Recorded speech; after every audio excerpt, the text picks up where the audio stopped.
Sumber daya insani dalam Islam. Sumber daya insani dalam Islam adalah manusia sebagai unsur utama dalam organisasi yang dikelola berdasarkan nilai-nilai Islam atau Al-Quran dan Sunnah.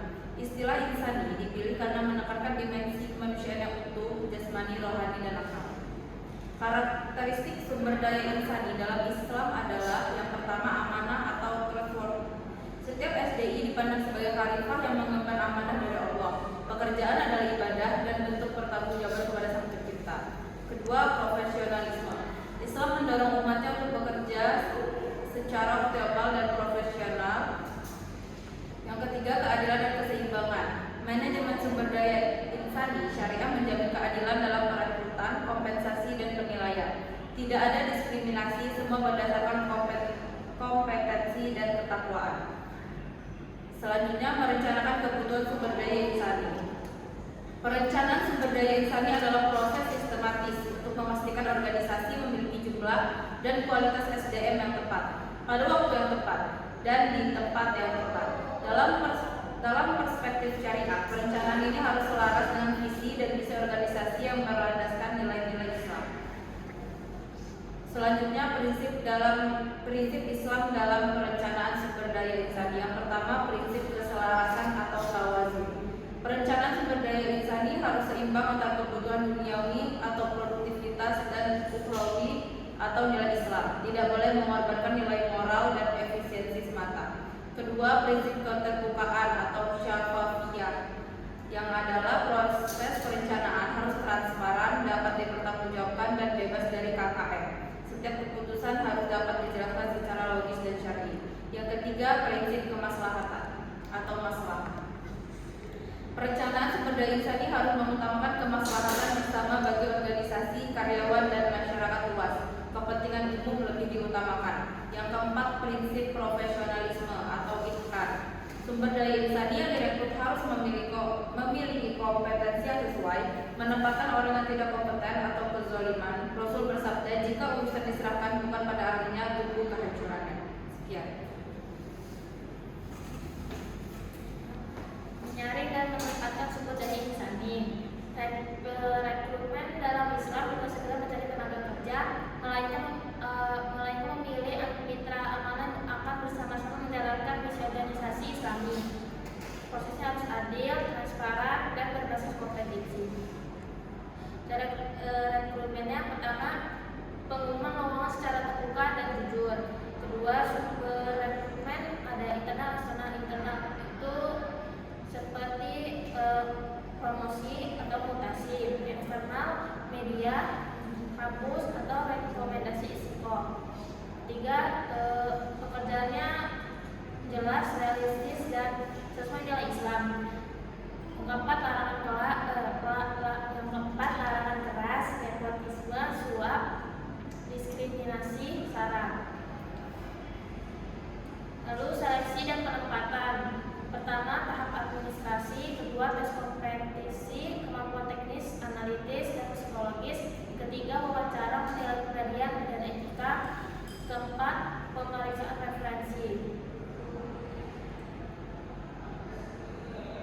Standar penilaian calon SDI dalam perspektif Islam.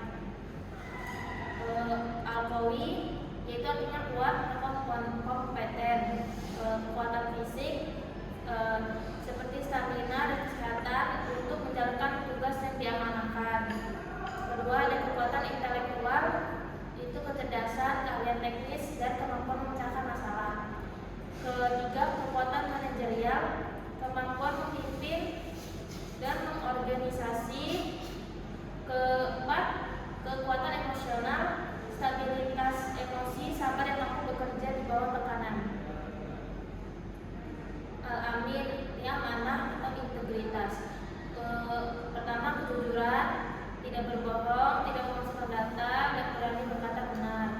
Kedua, bertanggung jawab. Ketiga, amanah dalam harta. Keempat, bertakwa. Orientasi, sosialisasi, dan pelatihan sumber daya insani. Yang pertama yaitu orientasi, pengenalan nilai-nilai Islam organisasi, akidah, akhlak, dan syariat.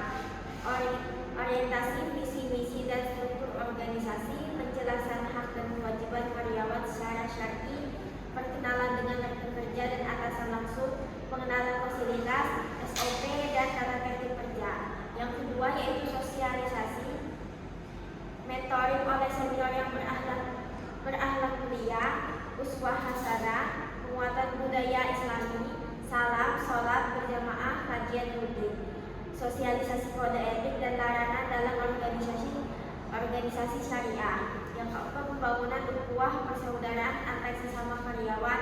Yang kelima, program ta'aruf saling mengenal dan memahami latar belakang. Yang ketiga, pelatihan. Yang pertama, pelatihan teknis, keterampilan kerja, teknologi dan prosedur operasional. Yang kedua, pelatihan keislamiah, fikih muamalah, etika bisnis, Islam, tazkiyatun nafs. Yang ketiga, metode workshop, seminar, on the job training, magang, e-learning. Yang keempat, evaluasi pasca pelatihan untuk mengukur efektivitas program. Yang kelima, pengembangan berkelanjutan sesuai semangat Iqra. Metode dan pendekatan pelatihan berbasis Islam. Yang pertama, talaqi dan mentoring, belajar langsung dari guru atau mentor berpengalaman yang berakhlak baik. Tradisi Islam menjaga sanad keilmuan dari generasi ke generasi. Yang kedua yaitu halaqah dan diskusi kelompok kecil yang dipandu fasilitator, mendorong ta'awun, saling bantu dan pertukaran pemikiran secara terbuka. Yang ketiga, on the job training, pelatihan langsung di lapangan kerja, sumber daya insan, belajar sambil bekerja dengan supervisor yang kompeten dan berkarakter. Yang keempat, studi kasus Islami, analisis kasus nyata dari pabrik bisnis Islami, keberhasilan dan kegagalan, mengambil ibrah atau pelajaran dari pengalaman. Yang kelima, e-learning dan webinar, pemanfaatan teknologi digital untuk akses ilmu yang lebih luas sesuai semangat tuntutan ilmu walau sampai Filipina. Yang keenam, rotasi dan cross training, penugasan silang ke divisi atau jabatan lain untuk memperluas wawasan dan mempersiapkan kader pemimpin masa depan. Selanjutnya, penilaian kerja yang Islami. Penilaian kerja Islami adalah proses evaluasi sistematis terhadap kinerja sumber daya insani yang tidak hanya mengukur duniawi atau produktivitas kerja, namun juga mencakup dimensi akhlak, akidah, dan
kesimpulan dari manajemen SDI dalam Universitas Islam itu, kita itu harus berbasis musyawarah, ya. Kita harus